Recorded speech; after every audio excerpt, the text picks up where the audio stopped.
নমস্কার, আমি জ্যোতিষী শ্রী গৌর ভট্টাচার্য। হ্যাঁ, থাম্বনেলটা ঠিকই পড়েছেন বা ঠিকই শুনেছেন যে কর্কট রাশির জাতক বা জাতিকাদের জন্য এই জুলাই মাসে, এই জুলাই 2026-এ 7টা ঘটনা ঘটবেই ঘটবে। এই 7টা ঘটনা কী কী জানতে হলে ভিডিও শেষ পর্যন্ত মনোযোগ সহকারে শুনতে থাকুন।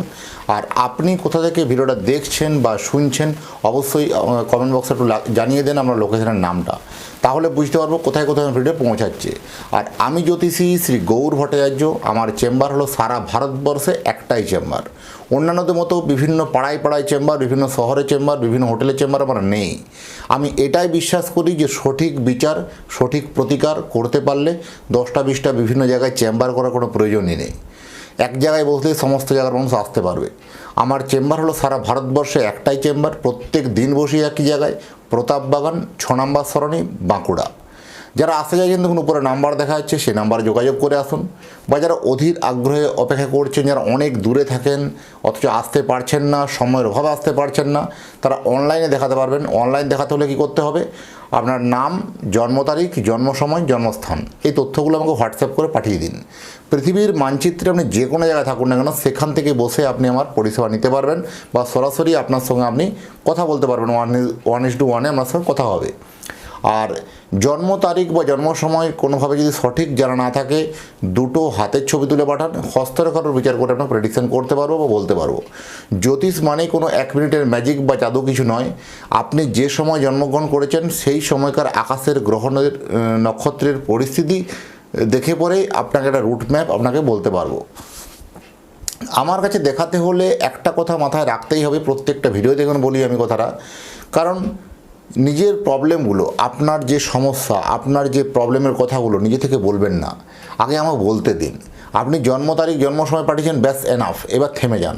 আগে আমি বলবো, তারপর আপনি মিলিয়ে দেখুন। প্রথম বলবো অতীত জীবনের কথা, তারপরে তো বর্তমান জীবনের কথা, তারপরে তো ভবিষ্যৎবাণী। এই অতীতের কথাগুলো যখন মিলে যাবে, বর্তমানের কথাগুলো যখন মিলে যাবে, তারপরেই ভবিষ্যৎবাণী কথাগুলো আপনি মেনে চলবেন বা ইনস্ট্রাকশনগুলো আপনি ফলো করবেন। এইভাবেই প্রেডিকশন করতে ভালোবাসি। দীর্ঘ 2010 সাল থেকে একই প্রফেশনে যুক্ত আছি। আমার সম্বন্ধে আরও জানতে হলে গুগলে গিয়ে সার্চ করুন অ্যাস্ট্রোলজার গৌর ভট্টাচার্য। হয়তো অনেকে আমার কমেন্ট বক্সে বলেন যে প্রত্যেক দিন একই কথাগুলো কেন বলতে হয়। নতুন বন্ধুদের জন্য আমাকে প্রত্যেক দিনই কথাগুলো বলতে হয়, প্রত্যেকটা ভিডিওতে বলতে হয়। কারণ নতুন বন্ধুদের জন্য কি, নতুন যারা নতুন দেখছে, নতুন আসছে, প্রথম ভিডিও দেখছে, তারা তো এই ব্যাপারটা জানাতেই হবে। যাই হোক, প্রথম বলবো দেখুন কর্কট রাশি সাপেক্ষে গ্রহদের পজিশনটা একটু বলে নিই। কর্কট রাশি থেকে একাদশে মঙ্গল বসে আছে। কর্কট রাশির উপরে সবথেকে বড় যেটা উল্লেখযোগ্য ঘটনা, রাশির উপরে তুঙ্গস্থ বৃহস্পতি, সেই বৃহস্পতি বসে আছে। দ্বিতীয়ভাবে কেতু, অষ্টমভাবে রাহু, আর নবমভাবে শনি।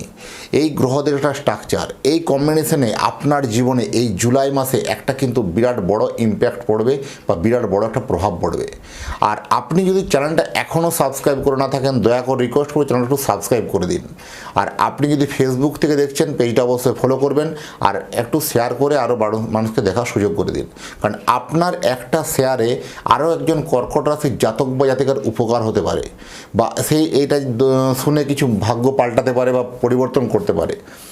কর্কট রাশির জাতক বা জাতিকাদের জন্য সবথেকে যে উল্লেখযোগ্য বিষয় হলো সেটা হেলথ, শরীর স্বাস্থ্য, মনের উপর যথেষ্ট ভালো যাবে।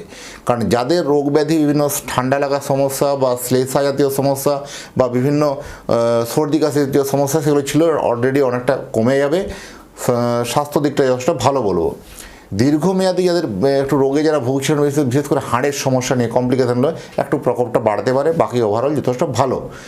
অর্থনৈতিক জায়গাতে সবথেকে একটা বড় চাঞ্চল্যকর ব্যাপার, অর্থনৈতিক জায়গাতে একটা আপনার প্রচুর আমূল পরিবর্তন আপনার আনবে। এতদিন থেকে আপনার অর্থনৈতিক জায়গাটা কেমন যেন ঝিমিয়ে চলছিল, আপনি ঠিকমতো করে একটা সাকসেস পাচ্ছিলেন না, অর্থনৈতিক জায়গাটা খুব মানটা নিচের দিকে নেমেছিল। এবার হঠাৎ করে আর্থিক জায়গাটা কিন্তু স্থিতিটা যথেষ্ট আপনার জন্য ভালো যাবে, আর্থিক দিকটা যথেষ্ট ভালো স্থিতি যাবে। হঠাৎ করে দেখবেন অনেক দিনের কোনো আটকে থাকা টাকা আসতে পারে, যে টাকাগুলো, যে ডিলগুলো ভেবেছিলেন যে হবে না, সেই ডিলটা ফাইনাল হতে পারে। যেরকম ধরনের একটা কোনো রকম লেনদেন আমাদের ঝুলেছিল, অনেক দিন ধরে পেন্ডিং হয়েছিল, বা কোনো একজনকার ব্যক্তির জন্য সেই লেনদেনটা কমপ্লিট হচ্ছিল না, সেটা সেই জায়গাটা সাকসেসফুল হতে পারে। এইরকম ধরনের একটা ফাটকাভাবে আয়, ফাটকাভাবে ইনকামের জায়গায় যথেষ্ট ভালো বলবো। চাকরি যারা করেন তাদের জন্য এই সময়, এই মাসটা কিন্তু সোনায় সোহাগা। চাকরিতে আপনার যথেষ্ট মান সম্মানের সঙ্গে বা সুনামের সঙ্গে আপনি চাকরি করছেন, ঠিক আছে, দ্যাটস ওকে। চাকরিতে নতুন নতুন দায়িত্ব আপনার কাছে আসবে, সেই দায়িত্বগুলো আপনি ফুলফিল করতে পারবেন। কিন্তু কোথাও দেখুন চাকরি ক্ষেত্রে একটা কোথাও গুপ্ত শত্রুতা এসে আপনার সেভাবে মানজসটা হতে দিচ্ছে না, বা আপনার যতটা পরিমাণ আপনি মানজস পাওয়া উচিত সেই মানজসটা পেতে বারবার বাধা তৈরি করবে। এই শত্রুতার জন্য কোথাও একটা মানসিক অশান্তি, মানসিক অবসাদ তৈরি হতে পারে। সচেতন থাকা জরুরি আছে। বিশেষ করে যারা বেসরকারি ক্ষেত্রে চাকরি করেন, তাদের চাকরি ক্ষেত্রে যারা সেলসের চাকরি, যারা টার্গেট বহুল চাকরি, তাদের সেই সব টার্গেটগুলো ফিল আপ হতে পারে, এই জন্য যথেষ্ট ভালো সময়। বেসরকারি ক্ষেত্রে চাকরিতে কোথাও একটা পদোন্নতি বা দূরে কোনো বদলি হয়ে যাওয়ার প্রবণতা বেশি আছে। যারা বিশেষ করে বাড়ি তৈরি বা বাড়ি নির্মাণ করতে চলেছেন, তাদের জন্য এই সময় কিন্তু যথেষ্ট উপযুক্ত সময়। কারণ বাড়ি নির্মাণের জন্য আপনার ভালো বাড়ি কেনা এবং বিক্রি করা, আপনি কোনো প্রপার্টি কিনেছিলেন বা এক সময় একটা বেশি দাম পেয়ে বিক্রি করছেন, বা আরও এটা বিক্রি করে আরও বেটার প্রপার্টি বেটার জায়গায় কিনতে চাইছেন, এটাও আপনার জন্য কিন্তু সাকসেস হবে। প্রপার্টি কেনা এবং বিক্রি করা এটাও আপনার জন্য ভালো সময় কিন্তু বলতে পারবো। মানজস নেম ফেম কিন্তু আপনার বাড়বে, অসুবিধা কিছু নেই। ভ্রমণ আপনার হবে। আর স্টুডেন্টদের জন্য সবথেকে উল্লেখযোগ্য মনোনিবেশটা কিন্তু এবার কিন্তু বাড়বে। আপনি অনেকটা সময় দিয়ে ফেলেছেন বা অনেকটা সময় পিছিয়ে পড়েছেন, স্টুডেন্টদেরকে বলছি, তাদের এবার কিন্তু মনের জোর কনফিডেন্স লেভেলটা লাগাতেই হবে বা বাড়াতেই হবে। আপনার সামনে যে এক্সাম আছে সেই এক্সামকে আপনাকে কিন্তু ক্র্যাক করতে হলে মনের জোরটা কিন্তু আপনাকে একদম কনফিডেন্সলি রাখতে হবে, এবং সেটা আপনি পারবেন, আপনার দ্বারা হবে, আপনি সম্ভব আপনার দ্বারা। বিশেষ করে যারা হায়ার স্টাডি করছেন, যারা একটু দূরে গিয়ে রাজ্যের বাইরে বা দেশের বাইরে গিয়ে যারা হায়ার স্টাডি করছেন, তাদের জন্য এই সময় একটু ভালো সময় যাবে। অনেক ভালো ভালো নতুন কিছু অপরচুনিটি আপনার কাছে অফার আসবে, সেটা সাকসেসফুল হবে। প্রেম নিবেদনের ক্ষেত্রে একটু কিন্তু ডিস্টার্ব হতে পারে। কোথাও প্রেম নিবেদন করতে গিয়ে একটা সমস্যায় কমপ্লিকেশন পড়া, প্রেম নিবেদন দুজনের মধ্যে ভুল বোঝাবুঝি হওয়া, মিসআন্ডারস্ট্যান্ডিং হওয়া, এই ঘটনাগুলো ঘটতে পারে। বিবাহ ক্ষেত্রে একটা কিন্তু বাধা বিপত্তি আসবে শুধু এজ বার। দেখবেন অনেক ক্ষেত্রে দেখবেন পাত্রী বড় পাত্র ছোট, এইরকম ধরনের কোনো সম্বন্ধ আসার সম্ভাবনা প্রবণতা বেশি, সেগুলো একটু সতর্ক থাকতে হবে। আর একটু কোনো যেটা অসমবর্ণ বিবাহ, একটু কাস্টের কোনো হেরফের হয়ে যাওয়া, এরকম ধরনের রিলেশন, এরকম কোনো বিবাহ সম্বন্ধ ফাইনাল হতে পারে।